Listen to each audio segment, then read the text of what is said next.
Vous êtes branchés sur la fréquence 9/3/4. Le podcast Harry Potter, chapitre par chapitre. Bonjour à tous et bienvenue dans ce nouvel épisode de Fréquence 9/3/4. Je suis Marina. Et je suis Jérémy. On est ravis de vous retrouver après 2 petites semaines d'absence. On est allé faire un petit tour à l'infirmerie de Poudlard, mais on vous rassure, Madame Bonne-Prêche a été aux petits soins. Oui, et grâce à elle, on est à peu près en bonne forme pour reprendre notre relecture de la Chambre des Secrets là où on l'avait laissé. On en profite pour remercier tous ceux qui nous ont envoyé des hiboux de soutien, ça nous a vraiment fait chaud au cœur à Marina et moi. Et merci à tous pour votre patience aussi, ça a été peut-être l'occasion pour certains d'entre vous de rattraper votre retard. En tout cas, on espère que vous êtes tous prêts maintenant à retourner à Poudlard, où les événements sont de plus en plus obscurs. Parce qu'après l'anniversaire de mort de Nick Casis en tête, Harry a de nouveau entendu l'étrange voix, avant de tomber, avec Ron et Hermione bien sûr, devant une Mystaigne pétrifiée. Sans compter l'étrange message sur le mur, indiquant que la Chambre des Secrets a été ouverte. Bref, toujours dans les bons coups, Harry, Ron et Hermione. Et autant dire que ce nouveau mystère, c'est du pain béni pour nos fouineurs en chef qui ne vont pas tarder à mener l'enquête sur la Chambre des Secrets. Après avoir suivi nos Sherlock de Poudlard, on citera comme d'habitude quelques-uns de vos hiboux dans la volière en essayant nous aussi de rattraper notre retard. Un programme bien rempli donc qu'on vous propose de commencer dès maintenant. Direction Poudlard. Harry Potter et la Chambre des Secrets. Chapitre 9. L'avertissement. Attiré par les cris, Rusard arrive sur le lieu du drame. En apercevant Mystaigne, il a un réflexe de recul, horrifié par l'horrible spectacle qu'il se tient devant lui. Argus, alors rongé par la colère, aperçoit Harry. Il est persuadé que c'est lui qui a tué Mystaigne, alors qu'il commence à menacer de mort Harry, dont il faudrait qu'on commence à tenir le compte des fois où Harry se fait menacer ou frôle la mort. Ce serait intéressant au cours de la saga. Avant sa majorité. C'est ça. Il est interrompu par Dumbledore. Dumbledore est accompagné de quelques professeurs, notamment Gilderoy Lockhart. Il détache enfin la pauvre Mystaigne de sa torchère. Dumbledore demande à Harry, Ron et Hermione de le suivre.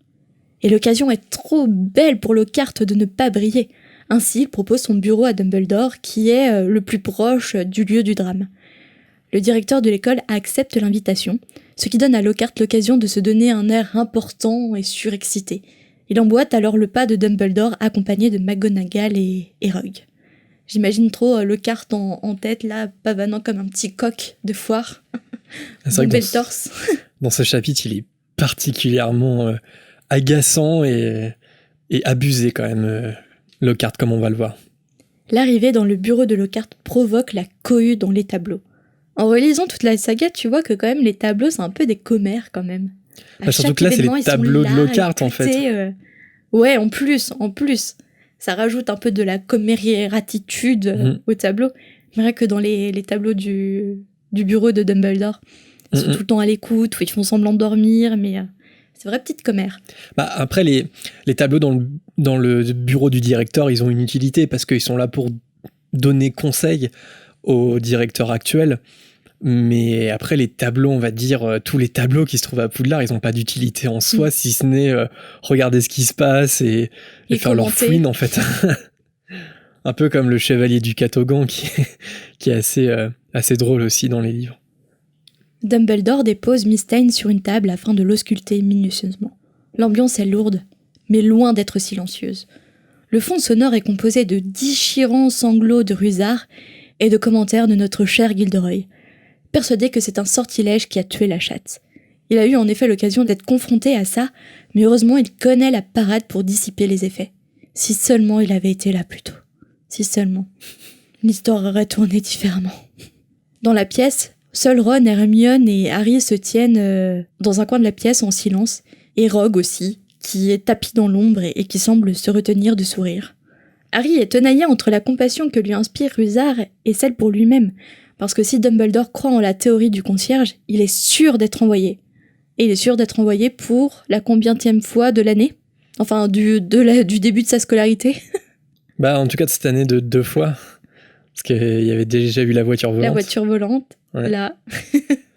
Donc ouais, ça fait déjà beaucoup quand même, hein. Tu vois, 2 fois cette année. L'année dernière, en ayant volé pour rattraper le rappel tout de Neville aussi. Ouais. Ça fait au moins 3 fois. Ouais. Mais en vrai, s'il s'appelait pas Harry Potter, je pense qu'il aurait été renvoyé assez tôt. Je pense dès la voiture volante. Dès la démonstration de ballet, non ? La première année. Ouais.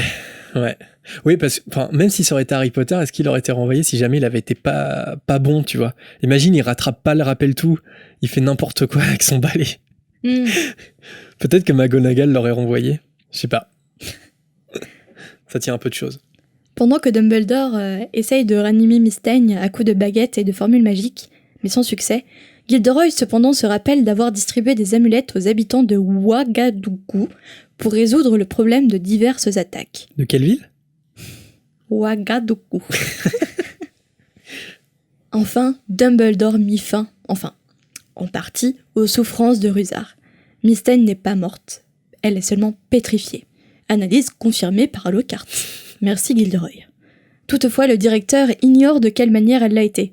Pour Rusard, il faut demander à Harry, mais Dumbledore lui dit que les élèves de 2e année n'ont pas les compétences pour le faire.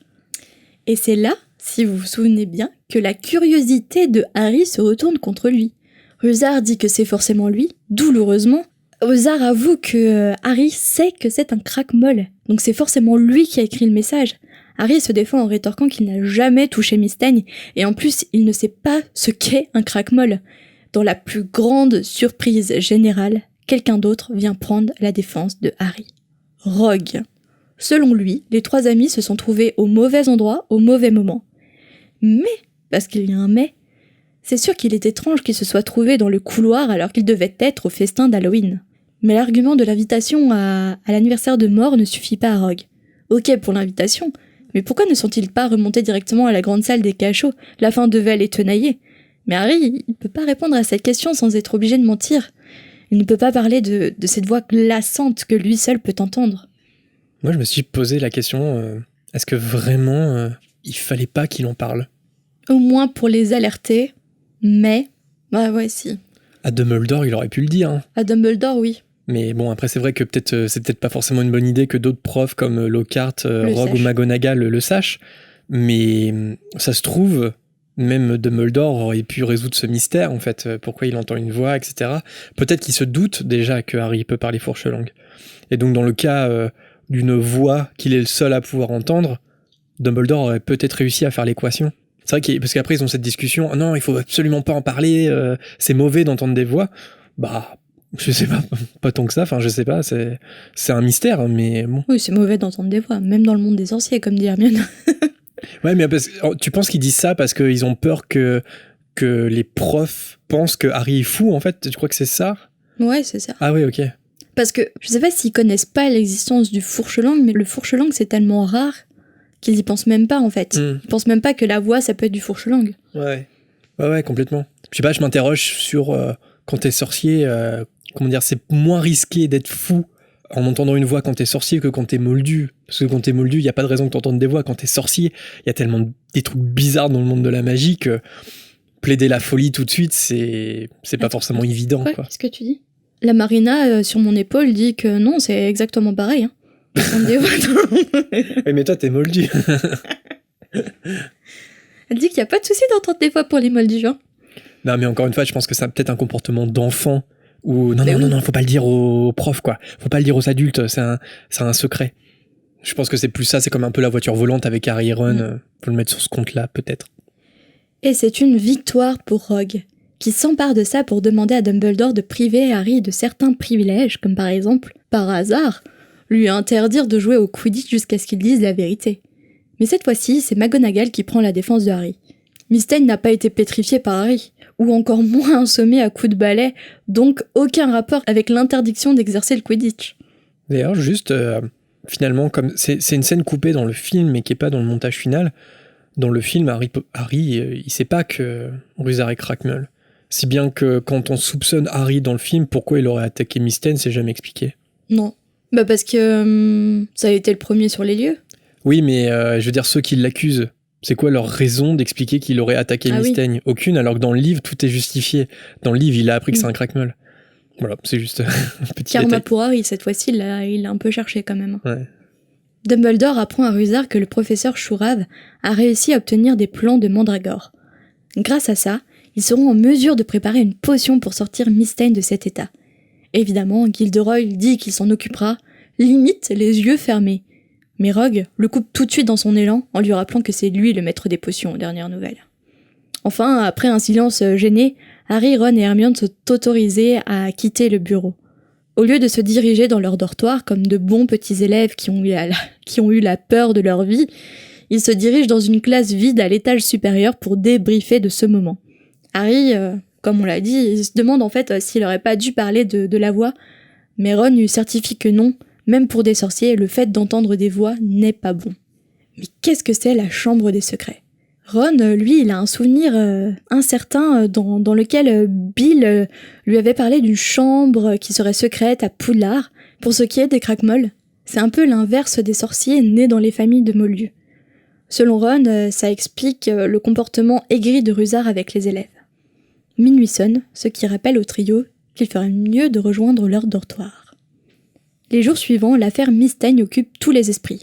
Le pauvre Rusard, malgré ses efforts, n'a pas réussi à faire disparaître le message écrit sur le mur, tout en ayant l'espoir que le coupable revienne sur les lieux du crime. Les élèves deviennent son défouloir en étant punis pour paraître trop heureux ou encore en respirant trop fort. Et bizarrement, l'une des personnes les plus touchées après Rusard, c'est Ginny. Ginny, elle paraît particulièrement touchée par le destin de Mystane. Ron a une explication, selon lui, ce comportement est expliqué par l'amour de sa sœur pour les petites boules de poils. Hermione aussi est également touchée par cet événement. Elle passe son temps la tête plongée dans les livres sans que Harry et Ron ne comprennent la raison. C'est en rejoignant Hermione à la bibliothèque que Harry et Ron vont enfin découvrir ce que leur ami a en tête. Harry, après avoir gratté des vers marins collés aux tables après la fin du cours de potions, il retrouve ses amis à la bibliothèque. Mais sur le chemin, un événement bizarre se produit. Justin Finch Fletcher, l'élève de Poufsouffle qu'il a rencontré lors du cours de botanique, fait volte-face lorsque Harry le salue. Arrivé à la bibliothèque, Harry raconte à Ron cet événement. Mais lui, il en fait pas de cas, puisque pour lui, Justin, il est tout simplement un peu bête. Ce qui est pas faux. Une Hermione de mauvaise humeur émerge des étagères de la bibliothèque, énervée que tous les exemplaires de l'histoire de Poudlard aient été empruntés avec une liste d'attente de 2 semaines. Et Hermione, elle a pas son exemplaire parce que les livres de Lockhart prenaient tellement de place dans la valise qu'elle n'a pas eu la place de caser l'histoire de Poudlard. Cet intérêt soudain pour ce manuel scolaire est expliqué par le fait que la légende de la chambre des secrets y est racontée. Et Hermione n'arrive pas à trouver l'histoire dans un autre livre. La cloche sonne. Harry, Ron et Hermione se dirigent vers le cours de l'histoire de la magie, justement. Le cours le plus soporifique de Poudlard enseigné par le professeur Binns. La seule pointe de folie qu'il y a avec l'enseignement de l'histoire de la magie, c'est que Binns est un fantôme. D'après ce qu'il est dit à Poudlard, un jour il s'est levé pour aller en classe, sans remarquer qu'il avait laissé son corps derrière lui. Dans un article de J.K. publié sur Pottermore, elle nous raconte que le personnage de Binns a été inspiré par un vieux professeur de son université qui donnait chaque cours les yeux fermés, basculant en arrière et en avant, légèrement sur ses pieds. Mais malgré tout, c'était un homme brillant, mais totalement déconnecté de ses étudiants. Je crois qu'on a tous connu des profs comme ça. Tous ceux qui ont été à la fac en ont forcément connu. Encore une fois, je parle du film, mais c'est un peu dommage que Binns ne soit pas dans le film. Surtout que tout ce passage où on va raconter la légende de la Chambre des Secrets, c'est McGonagall qui le dit dans le film, mais il n'y a pas tellement d'un... Pourquoi McGonagall, c'est une prof de métamorphose, alors que dans le livre, ça a plus de sens, parce que Binns est censé connaître par cœur l'histoire de la magie. Et c'est plus un sujet historique, même s'il n'est pas d'accord, mais c'est plus un sujet historique qu'un sujet de métamorphose. Comme à son habitude, Binns commence à débiter son cours et comme à leur habitude, les élèves commencent à somnoler. Après une demi-heure, une chose inattendue se passe. Le cours sur la convention des sorciers est interrompu par Hermione qui lève la main. Binns n'est tellement pas habitué à ce genre d'intervention qu'il est incapable de se souvenir du nom d'Hermione. Hermione lui rappelle qu'elle s'appelle Granger, et si elle lève la main, c'est parce qu'elle souhaite que le professeur Binns les éclaire sur la légende de la Chambre des Secrets.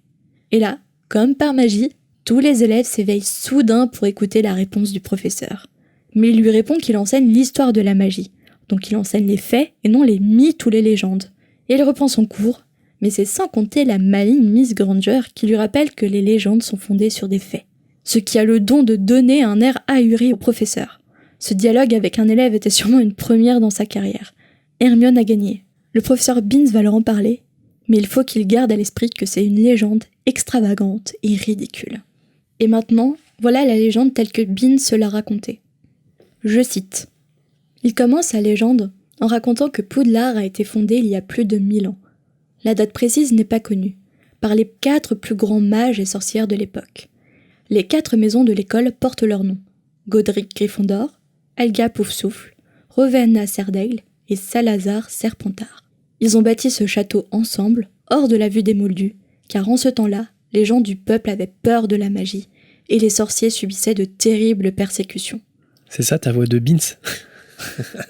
Parce que là tu cites les textes là. Pendant quelques années, les fondateurs... Non, on lit normalement en fait. Pendant quelques années, les fondateurs de l'école travaillèrent ensemble dans une parfaite harmonie. Ils recherchaient les jeunes gens qui montraient des dons pour la magie, et ils les faisaient venir au château pour assurer leur éducation. Mais peu à peu, les désaccords apparurent. Un conflit éclata entre Serpentard et les autres. Serpentard voulait qu'on se montre plus sélectif dans le choix des élèves admis à Poudlard. Il pensait que le savoir magique devait être réservé aux familles de sorciers, et à elles seules.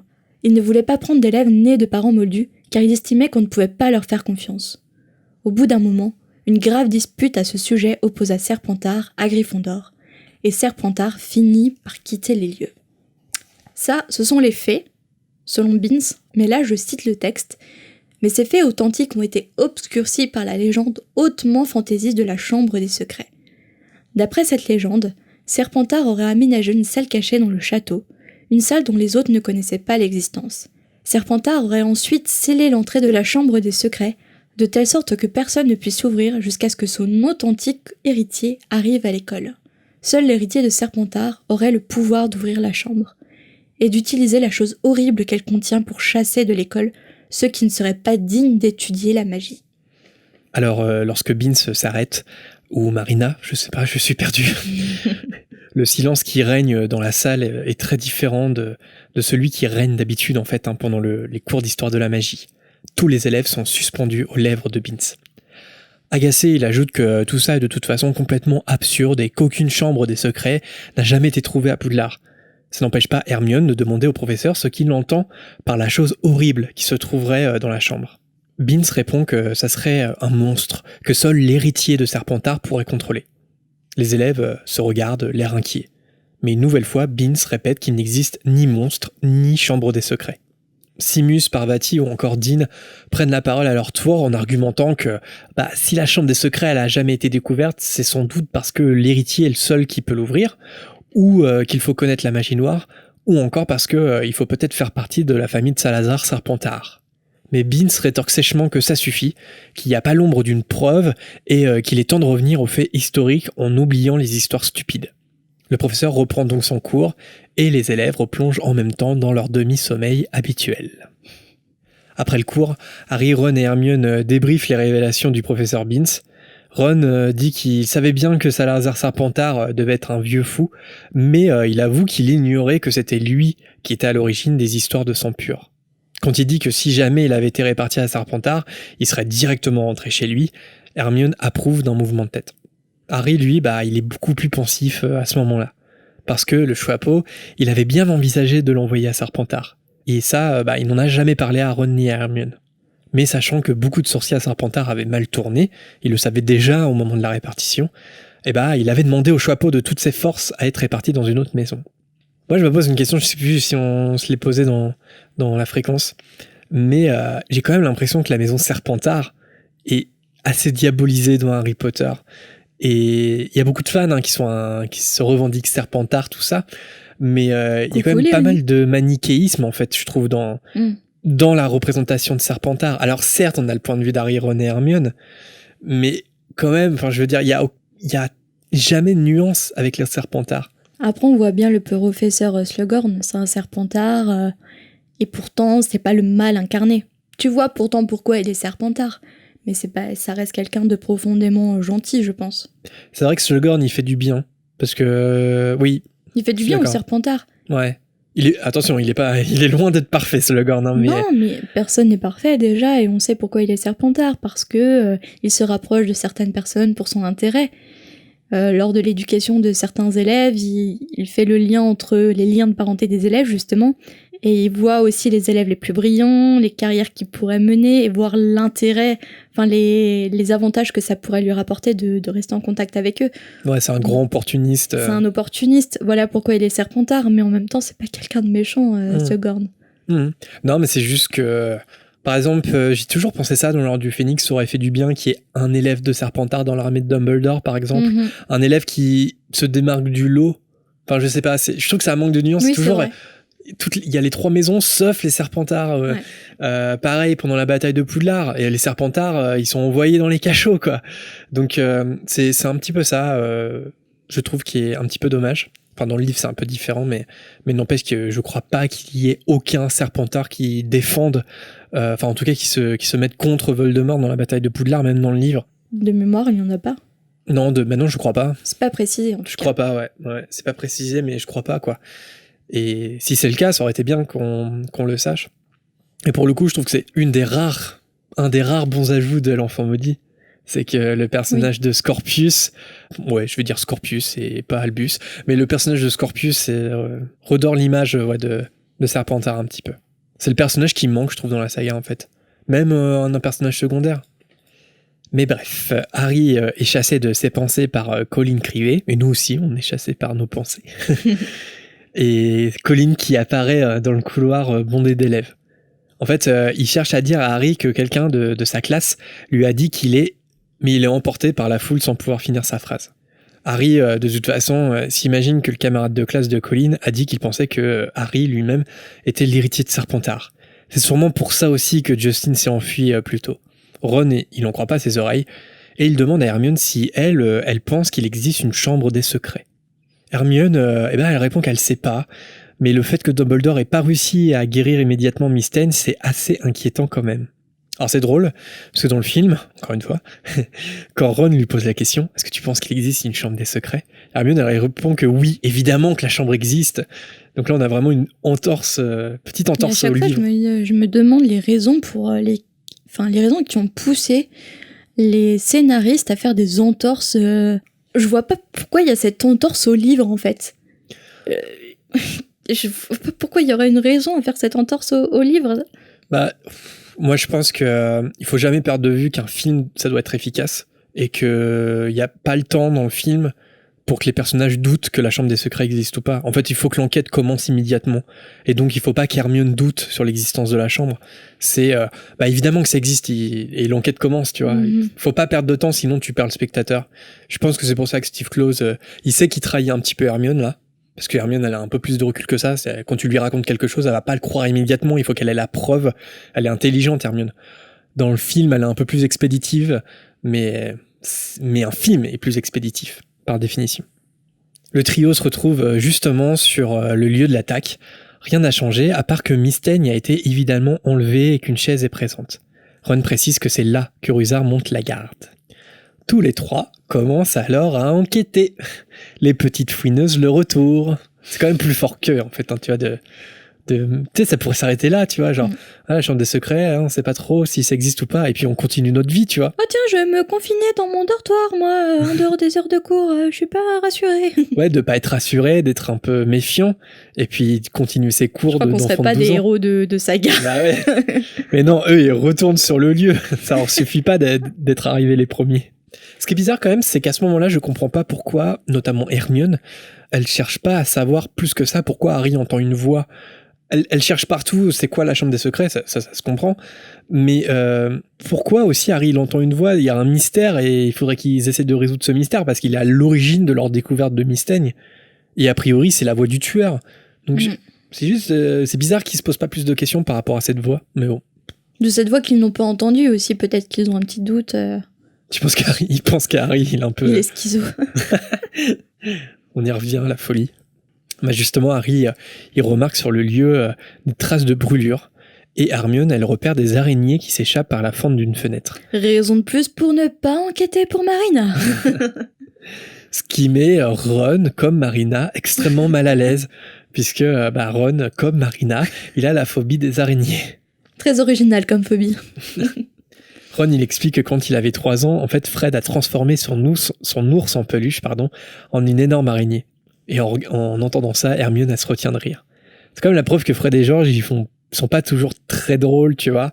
Parce que moi, je pense aussi... alors, je sais plus exactement quand est-ce qu'on l'apprend, mais on apprend que l'un ou l'autre a essayé de faire un serment inviolable à Ron et que c'est Arthur, en fait, qui l'a... c'est dans Le Prince de Sang-Mêlé, je pense, Ouais.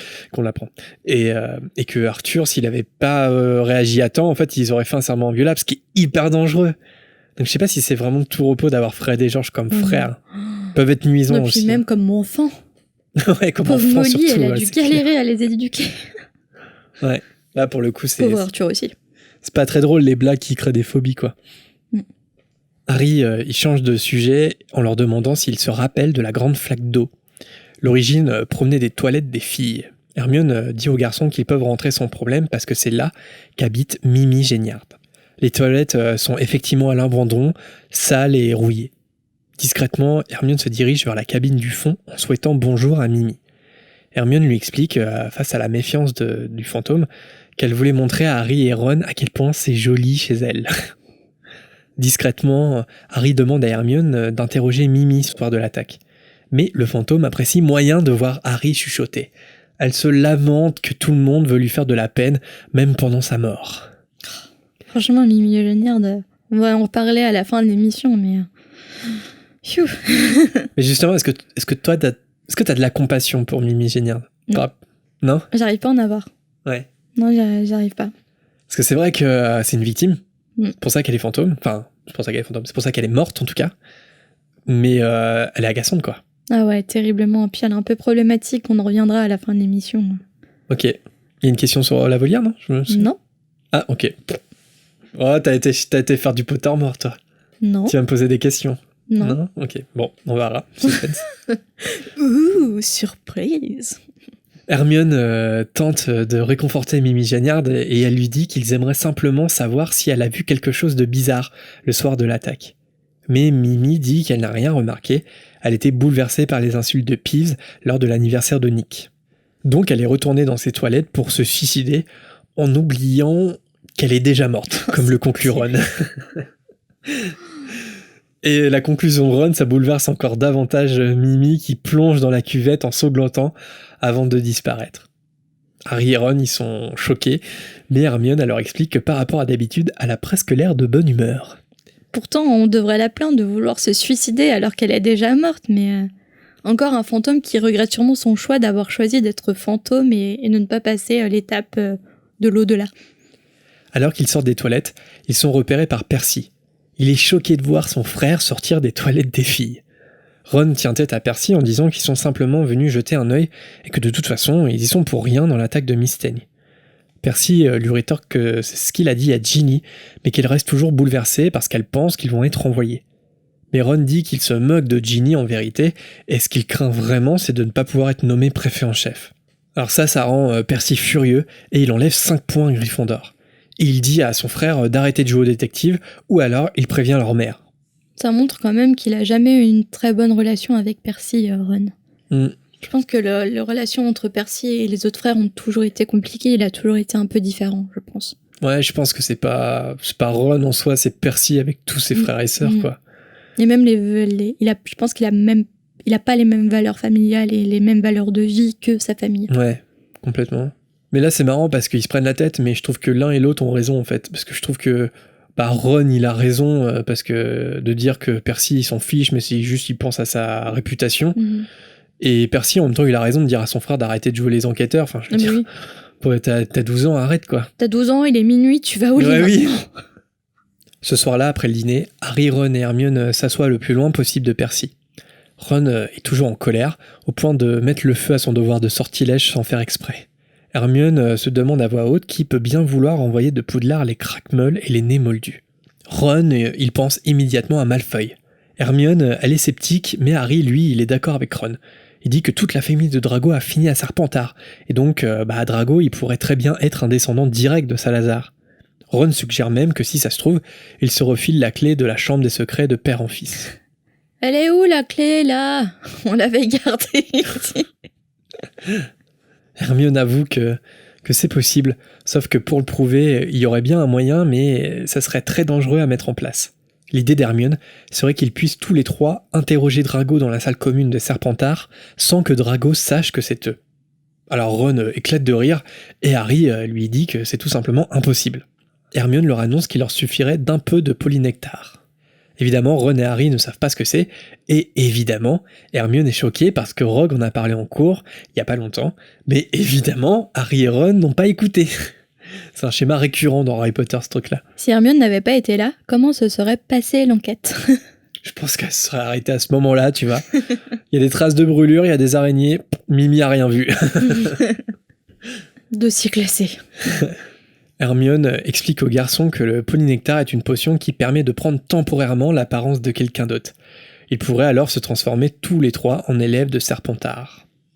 La première complication, c'est qu'il est très difficile de trouver la recette et que le seul moyen, c'est d'emprunter le livre Les potions de grand pouvoir qui doit se trouver dans la réserve de la bibliothèque. Sauf que pour emprunter un tel livre, il faut l'autorisation spéciale d'un professeur. Et quel professeur serait assez idiot pour croire qu'un élève s'intéresse à ce livre uniquement pour la théorie ?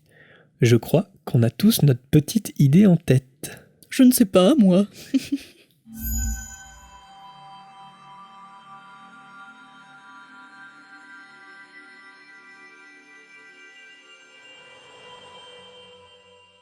Merci Jérémy. Merci Marina. Et maintenant, nous passons à ma rubrique favorite, renomme le chapitre. Et oui, on n'a toujours pas fait de jingle. Il n'y en aura pas. Hein. Il n'y en aura jamais, tu Non. penses ? Alors, comment as-tu renommé ce chapitre ? Chapitre 9, l'avertissement de la chambre des secrets. Alors j'aurais renommé Harry Potter et la chambre des secrets, chapitre 9, la légende qui pétrifie de peur. Oh, pas mal, pas mal. Est-ce que je cherche un jeu de mots à chaque fois ? Oui. Et toi ? Harry Potter et la chambre des secrets, chapitre 9. Le jour où tout a basculé, celui où ma chatte a été pétrifiée. Je vois dans tes yeux que tu n'as pas compris la référence ? C'est une référence aux émissions Oui. Un peu nulles là, à la télé ? D'accord. Je pense que toute personne qui est confinée et qui a allumé sa télé par hasard et qui a zappé sur des chaînes un peu obscures de leur box ou de la TNT TFX. est tombée sur TFX, l'émission Le jour où tout a basculé. C'est un genre de petit secret entre voisins, toutes ces mini-séries un peu très mal jouées, des histoires très simples mais pourtant tu regardes ça avec un plaisir un peu malsain, tu vois. Où t'aimes bien un peu critiquer, un peu bitcher comme la télé-réalité. Donc voilà, je me suis inspirée de mon expérience télévisuelle durant le confinement où j'ai découvert cette émission. Mais surtout que celle-ci, si vous voulez vous marrer, elle est vraiment drôle.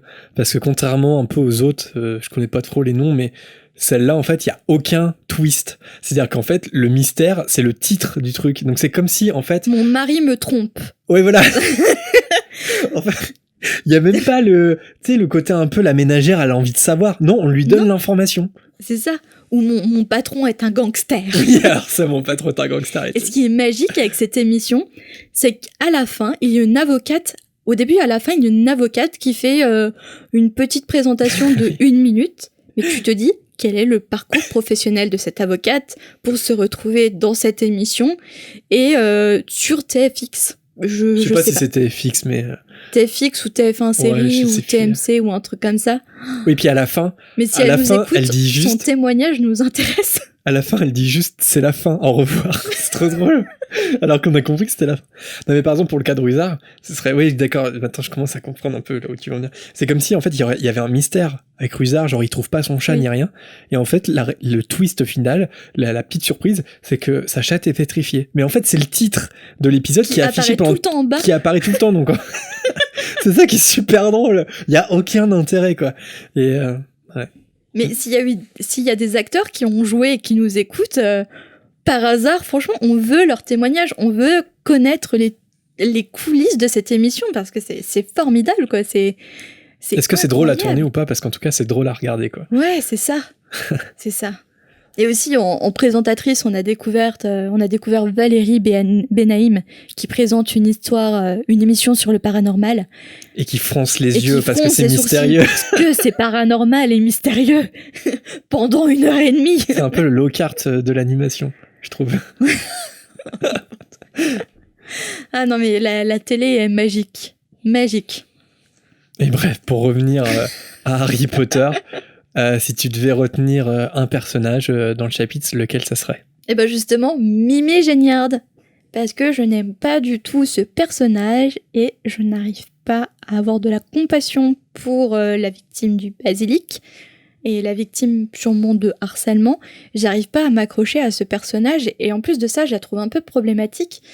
Par exemple, un peu problématique du genre MeToo avec son comportement avec les garçons. Notamment la fameuse scène dans le bain avec Harry lors du 4e tome où comme elle regarde Drago ou Sidrid Diggory, elle observe les garçons dans leur bain. Enfin, elle est très problématique et j'arrive pas à m'attacher à ce personnage et à avoir de la compassion. Ouais, je vois. Mais du coup, c'est ton préféré, mais parce qu'il te marque, en fait, c'est pour ça? Ouais, en fait, j'arrive pas toujours à trouver un personnage préféré, mais c'est le personnage le plus marquant qui nous a marqué parce qu'on aime le détester, parce qu'on l'a détesté, ou on l'a adoré. Et toi? Bah moi, ce serait une nouvelle fois Hermione. Parce que je trouve que là, elle est vraiment à l'initiative un peu dans ce chapitre, parce que c'est elle qui prend justement l'initiative d'interroger Beans dans la salle de classe, et c'est elle qui a l'idée du polynectar. Donc c'est vraiment elle le moteur de l'action. Une fois n'est pas coutume. Donc Hermione.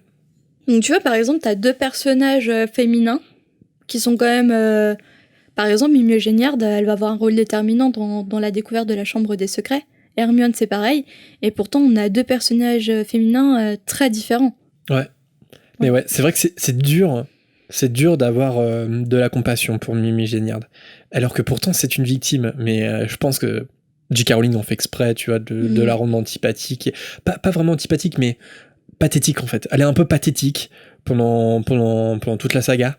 Et même si on lui portait de l'amour, je pense qu'elle est tellement empêtrée dans sa dépression et... puis c'est un fantôme, elle est cyclique. Ouais, c'est ça. En fait, c'est... Elle peut pas évoluer. En fait, la trace qui subsiste d'elle, c'est la trace de ses souffrances et pas la trace d'autres moments heureux qu'elle a pu vivre dans sa vie. Ouais, complètement. Allez, chose promise, chose due, on passe tout de suite à la volière avec vos messages.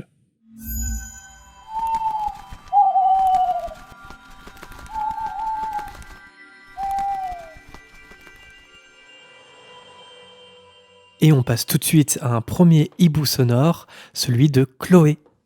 Salut la fréquence, je sais pas si je peux vous contacter par hibou sonore avec Instagram, mais je teste. J'avais une petite question, ou plutôt une demande. Dans le film 3, pendant le premier cours de Lupin, ils doivent faire face à un épouvantard en utilisant le sort Ridiculus. Et je me suis posé une question. J'aurais bien aimé savoir quelle était la plus grande peur de Drago.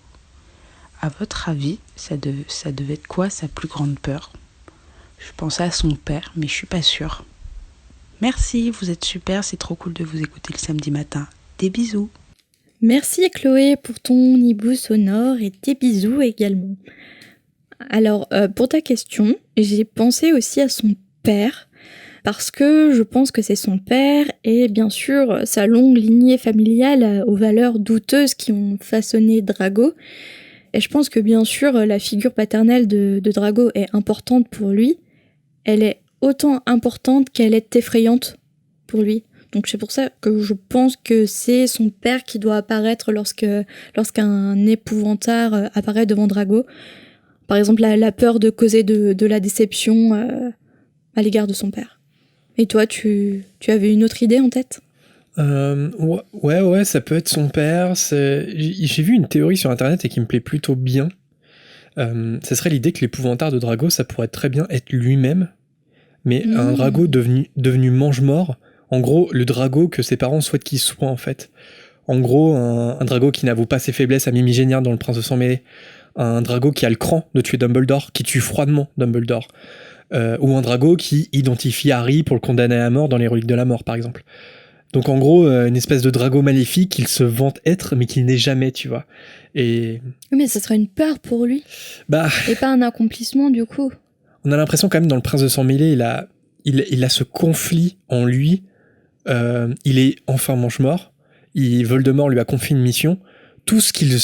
Enfin, il a ce statut dont il se vante depuis le départ. Et pourtant, ça le fait craquer. Et pourtant, on va voir à ce moment-là que Drago, bon déjà, il y a de la lâcheté en lui, mais ça c'est familial. Hein. Il s'appelle Malfoy. Et puis il y a quand même du bon en lui, dans le sens où c'est pas un meurtrier. C'est pas un meurtrier, c'est pas quelqu'un qui dénonce non plus pour mettre quelqu'un sur le bûcher. C'est pas lui qui jette des Avada Kedavra dans la salle sourde-monde, dans les Reliques de la Mort. Donc ça pourrait être... J'aime bien cette idée aussi, l'espèce de double de lui-même, parce que c'est en gros le Drago que ses parents essayent de façonner et qui ne l'est pas. Et je pense qu'il a un peu idéalisé le rôle de mange-mort. Pour lui, être mange-mort, c'est simple. C'est simple de tuer des gens, c'est simple de torturer, parce que toute sa famille, je pense, est du côté obscur. Donc pour lui, si tout le monde l'a fait, c'est que tout le monde peut le faire. Et là, il a enfin conscience qu'il n'est pas comme sa famille, il n'est pas comme son père. Et justement, quand il menace Dumbledore, à un moment, en fait, avant l'entrée des Mange-Morts, il a abaissé sa baguette. Donc si les Mange-Morts ne seraient pas rentrés, si Rogue ne serait pas rentré, qu'est-ce qu'il se serait passé ? Donc tout n'est pas perdu chez Drago. Non, tout n'est pas perdu. C'est vrai. Mais je sais pas, j'aime bien cette théorie. Alors après la question de savoir, est-ce qu'à 12 ans, enfin 13 ans, s'il avait été au cours de Lupin, parce que dans le livre, en fait, les Serpentards ne sont pas présents au cours de l'Épouvantard. Donc on voit jamais Drago face à son... Enfin, il a jamais eu la chance de se retrouver face à un Épouvantard. En tout cas, c'est pas dans le livre. Je sais pas si c'est une chance. Hein. Donc, mais à 13 ans, ça aurait peut-être pas été ça, mais je vois bien, au moins à la fin de la saga, je trouve cette théorie intéressante et assez bien pensée. Mais son père, c'est tout à fait possible aussi. Hein. Et on passe tout de suite à un deuxième hibou sonore, celui de Gwenaël. Salut la fréquence, j'ai une petite question pour vous. Dans le tome 2, dans le chapitre chez Fleury et Botte, on voit Lucius qui prend un vieil exemplaire de manuel de métamorphose à l'usage des débutants dans le chaudron de Ginny, et c'est dans ce manuel-là qu'il glisse le journal de Gédusor. Or, dans le tome 1, on voit dans les listes de fournitures que c'est le même manuel que les parents de Ron lui ont acheté l'année d'avant. Alors pourquoi est-ce qu'ils rachètent ce manuel alors qu'ils l'ont en fait déjà ? Voilà, c'était ma question. Merci pour tout ce que vous faites. Merci Gwenaël pour ton hibou. Alors c'est très précis. Pourquoi racheter à Ginny le manuel de métamorphose, même d'occasion ? Clairement, on n'a pas trop de réponses à donner. Enfin, il n'y a pas... Est-ce que c'est une petite erreur de J.K. Rowling ? Mais j'arrive même pas à dire le mot erreur parce que finalement, il pourrait y avoir plein de raisons qui me viennent pas en tête. Hein. Clairement. Peut-être que les livres étaient trop abîmés ou il y a une mise à jour des livres ou des choses comme ça. Ouais, il faut peut-être des éditions. Ouais, mais s'il est d'occasion, c'est que c'est pas un livre récent. Oui. Mais non, sinon je pensais peut-être que t'en as besoin en première année, mais peut-être que les livres que t'as besoin en première année, tu les gardes parce qu'ils te sont utiles dans la suite de ta scolarité. Donc on peut très bien imaginer que Ron, il ait toujours besoin de son manuel de métamorphose. Percy aussi, Fred et George aussi. Et peut-être qu'après on remonte trop loin et que pour le coup, c'était pas le même manuel qu'on leur demandait au temps de Bill ou Charlie. Donc je pense que c'est plutôt ça. Je pense que c'est pas impossible parce que regarde, les premières années ils ont des cours de métamorphose, mais ils en ont jusqu'à la dernière année. Enfin, peut-être que pour les bus ils peuvent s'en débarrasser. Il peut y avoir une sélection après pour la dernière année. Mais en tout cas pour leur 4 premières années, ça fait partie des cours obligatoires. Donc je pense que c'est peut-être ça la raison qui me vient en tête, c'est que Ron il en a toujours besoin, donc il peut pas le passer à Ginny, et Percy s'il a des cours de métamorphose il pourrait pas non plus. Mais en tout cas c'est bien ce hibou sonore parce que ça montre quand même, parce qu'on me critique souvent que je pinaille sur des petits détails dont tout le monde se fiche, et pourtant là je trouve que c'est un détail... Mais personne ne t'a jamais critiqué sur ça, tu t'autocritiques. Et nous passons à un hibou de Sacha. Bonjour Jérémy et Marina, je m'appelle Sacha, j'ai 11 ans et j'adore votre fréquence et vous êtes attachant, je vous félicite. Je suis sur le compte de ma mère pour vous écrire. Qu'est-ce qu'un prince de sang mêlé et pourquoi Rogue en est un ? D'abord, merci pour ton gentil message, Sacha, ça nous touche beaucoup. Alors, pour le prince de sang mêlé, en fait, Severus Rogue, c'est le fils d'Elyn Prince, prince en français, sorcière au sang pur, et Tobias Rogue, un moldu. Et en fait, du coup, déjà de base, c'est un sang mêlé. Et Rogue, il est tellement doué dans cette matière que dans son livre de potions, en fait, il écrit des petites astuces de simplification ou de techniques de perfection en préparation de potions, ou encore des maléfices de son invention. Et il signe ces petits textes par le surnom le prince de sang mêlé, donc le prince en mémoire du nom de sa mère. Et aussi de sang mêlé parce qu'il est fier de ses origines de sang mêlé. Voilà. La petite c'est ça, explication. Donc sang mêlé, il faut bien avoir un parent sorcier, et ce parent-là, il doit être lui-même sang mêlé ou sang pur au minimum, et avoir un parent moldu, quoi. Ce qui est le cas de Rogue. Ce qui est le cas aussi de Voldemort. Ce qui est le cas de McGonagall.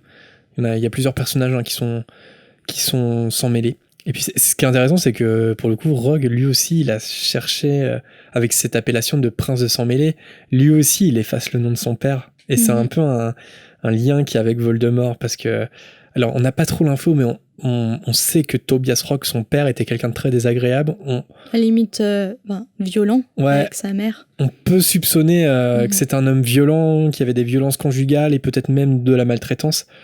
En tout cas, quand on a les flashbacks, clairement, ça n'a pas l'air d'être un enfant en bonne santé physique et aussi psychologique. Et voilà, il y a toujours eu une espèce de truc bizarre avec son père, une espèce de doute qui plane comme ça. Est-ce que son père était pas une grosse ordure quand même ? Et de s'appeler prince de sang mêlé, c'est qu'en fait, il met le nom Prince en avant de sa mère, pour laquelle il devait avoir beaucoup plus d'affection que pour son père. Intéressant.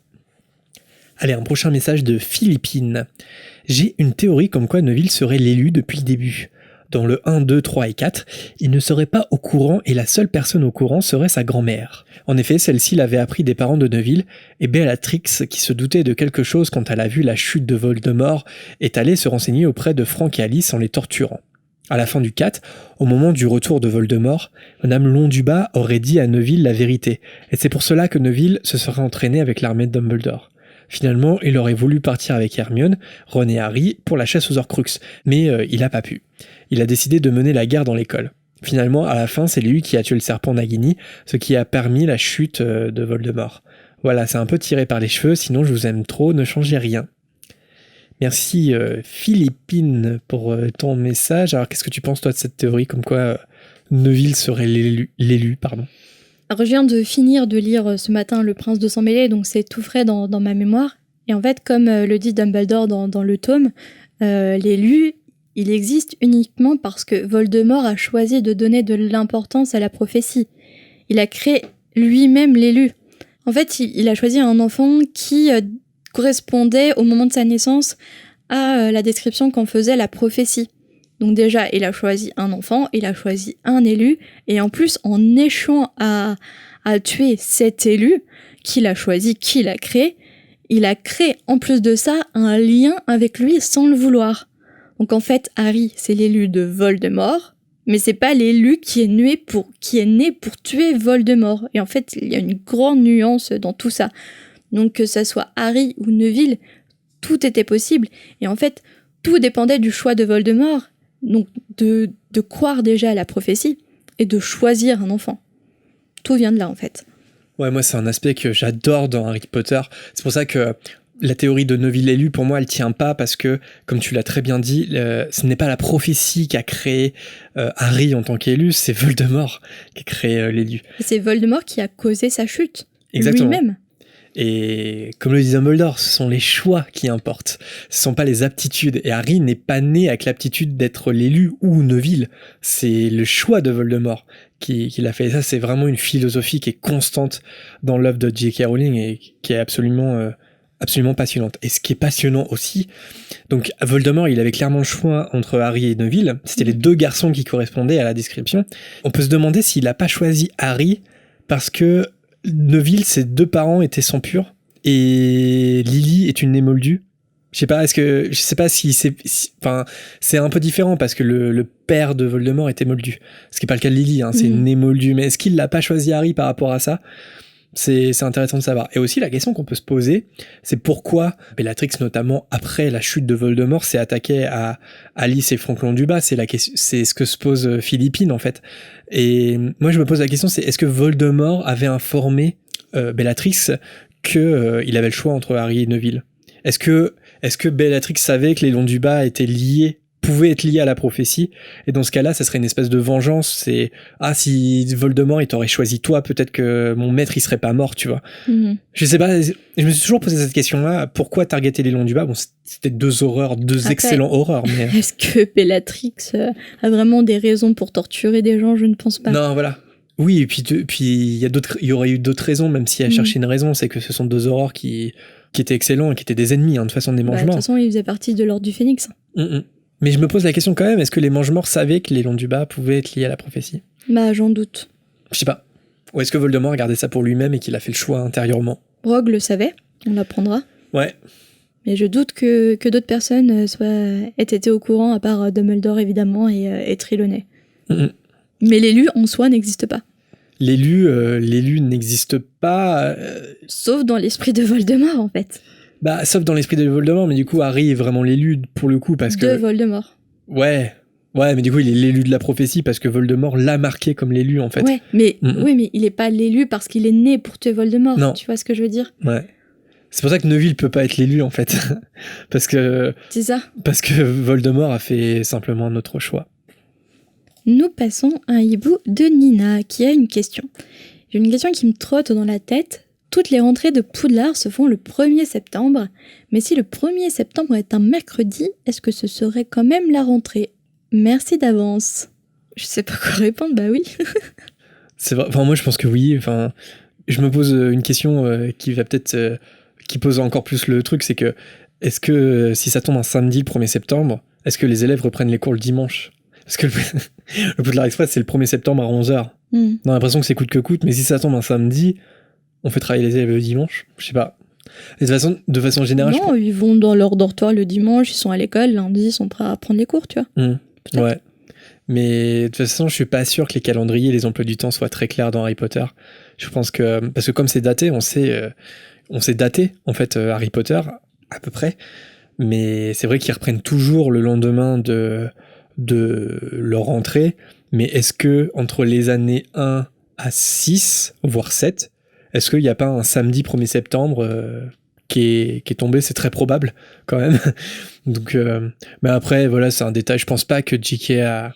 Bon, là, je pense qu'elle s'en fiche un petit peu. Et je pense pas qu'on puisse faire les emplois du temps par rapport aux informations qu'on a dans le livre. Et puis, je crois même qu'avec les infos qu'on a dans le livre, il y a des incohérences. Parce qu'il y en a qui ont cherché quand même à essayer de refaire les emplois du temps. Et en fait, tu te rends compte que ça n'a pas de sens parce que le même jour, ils ont pas les mêmes cours, etc. Donc, elle a travaillé, elle a fait des tableaux, mais pas au point de tout dater par date. De vérifier la cohérence des emplois du temps. Non. Ça peut être compréhensible. Ouais. C'est compréhensible. Un autre message de Louline. Salut la fréquence 9-3/4. Après un énième visionnage d'Harry Potter et la Chambre des Secrets, je me pose une question essentielle. Comment ils ont fait pour réanimer Sir Nicholas de Mimsy Porpington? Je veux dire que quand Justine a été pétrifiée, Nick est devenu tout noir et on a été obligé de le faire avancer grâce à un éventail. On sait que les fantômes ne peuvent rien manger grâce à l'exemple du chapitre sur l'anniversaire de mort. Mais comment ils ont fait du coup pour lui faire boire le remède à base de mandragore s'il ne peut rien avaler? Sinon votre podcast est vraiment super, continuez comme ça. Tu as une idée? Non. Mais personnellement, je me suis déjà posé la question. Je comprends pas pourquoi Nick... Comment ils l'ont... Moi, je pense avec un petit puit. Ils ont rempli, un truc, un brumisateur, et ils ont brumisé le filtre de mandragore sur Nick. Mais même, c'est curieux qu'un fantôme puisse être pétrifié par le basilic. C'est un peu bizarre de la part de J.K. Ils sont morts, donc... Mais ils peuvent quand même être pétrifiés, c'est bizarre. C'est la matière qui est pétrifiée. Ouais. Mais du coup, c'est bizarre de pouvoir guérir un fantôme avec des plantes. Comment ça marche, je sais pas. C'est une très bonne question, Louline, et je me suis posé la question. Un brumisateur, comme tu vois dans le rayon fruits et légumes frais des grandes surfaces. C'est ça. Merci encore à tous pour vos super messages. Alors comme on a pris un peu de retard dans notre volière, il y a des e-books qu'on a malheureusement dû trier. Alors on tient quand même à citer un maximum d'entre vous, comme d'habitude, en commençant par Pauline qui a fait un jeu de rôle Harry Potter. Merci à Skipia aussi qui nous a découvert il y a pas très longtemps. À Mickaël également, à Emma qu'on accompagne pendant quelques insomnies pas top. Et à nos PSC qui nous écoutent sur Spotify. Un grand merci aussi à Pollux, ça me fait rire. À Clarisse qui aime nous écouter pendant ses travaux d'artiste, à We Love Comedy aussi pour leur article, ça nous a fait vraiment plaisir, à Victoria sur ses réflexions à propos des Dursley, à Cassis ou encore à Paul qui nous a contactés par mail. Et une petite pensée à Noémie pour sa lettre très touchante et à Louison pour son retour intéressant à propos de notre débat sur la place des personnages féminins. Et aussi, on souhaite un très bon anniversaire à Istar. Dont on n'est pas sûr que c'est l'anniversaire. Mais selon ton tweet, c'est ton anniversaire normalement, donc joyeux anniversaire. Et cet épisode, donc il sort le samedi 2 mai et c'est l'anniversaire de la bataille de Poudlard. Et comme J.K. Rowling est revenue sur Twitter depuis le confinement... Peut-être qu'elle va fêter cet anniversaire. Ouais, elle avait la tradition de s'excuser, entre guillemets, pour la mort d'un personnage. À chaque 2 mai, en fait, quand elle était active sur Twitter. Donc, elle s'est déjà excusée pour la mort d'Edwige, pour la mort de Dobby, etc. Et Dumbledore, elle s'est déjà excusée ? Je pense pas, parce que je crois que c'est des morts dans le 7e livre, et voire plus précisément pendant la bataille de Poudlard. Et donc, on se demande là si dans quelques jours, donc de samedi 2 mai, est-ce qu'elle va faire un tweet pour rendre hommage à un mort de Harry Potter. Donc on verra bien. Bon, on a mis de côté quelques mails, donc si vous nous avez envoyé une question dernièrement et qu'on vous cite pas, il est fort possible qu'on se réserve tout ça pour la prochaine volière, donc un peu de patience. Et merci à tous ceux qui nous ont envoyé des petits messages réconfortants encore une fois pendant notre absence. Ça nous a vraiment fait chaud au cœur à tous les deux, vous êtes top. Bien sûr, on n'oublie pas nos tipeurs du moment qui nous soutiennent, à savoir Amandine, Cyanide, Miss Bookin, La Petite Cerise, Cyril, ADSL, Johnny, Marion, Aurélien, L'arithmancien, Yond, Jessica, Mademoiselle Or, Louison, Adrien, Calma Ropo, Mathilde, Cécile et Lucie. Merci beaucoup à vous. D'ailleurs, on est en train de passer commande pour l'impression de nos premiers goodies avec des cartes de visite et des affiches. Et dès qu'on aura réceptionné tout ça, on en fera profiter les tipeurs. Donc si vous êtes intéressés, foncez vite sur notre page, le porte au loin est en description. N'oubliez pas de nous rejoindre sur nos réseaux sociaux qui sont eux aussi en description. Notre groupe Facebook vous est ouvert, si ça vous dit de discuter avec nous et avec d'autres auditeurs entre les épisodes. C'est pas impossible qu'on y refasse un live apéro d'ailleurs, on se tient au courant pour tout ça. Si vous nous écoutez d'un iPhone ou d'un iPad sur l'appli podcast, n'oubliez pas de nous mettre des petites étoiles et un commentaire, ça nous aide énormément. Et au passage, merci beaucoup à Paul, Eve et Ficelle qui l'ont fait récemment. Casse dédié à tous ceux qui nous écoutent sur Spotify, parce que c'est la plateforme numéro 1 désormais, on a été un petit peu surpris. Et vous êtes pas mal aussi sur Podcast Addict. Bref, peu importe par quel moyen vous nous écoutez, n'hésitez pas à nous contacter sur nos réseaux, par mail, sur YouTube aussi. C'est toujours un plaisir de vous lire et de découvrir qui nous écoute. Allez, on se retrouve la semaine prochaine pour le chapitre 10 de la Chambre des Secrets, où on va éviter un cognard fou. D'ici là, portez-vous bien, prenez soin de vous et à très vite. Salut!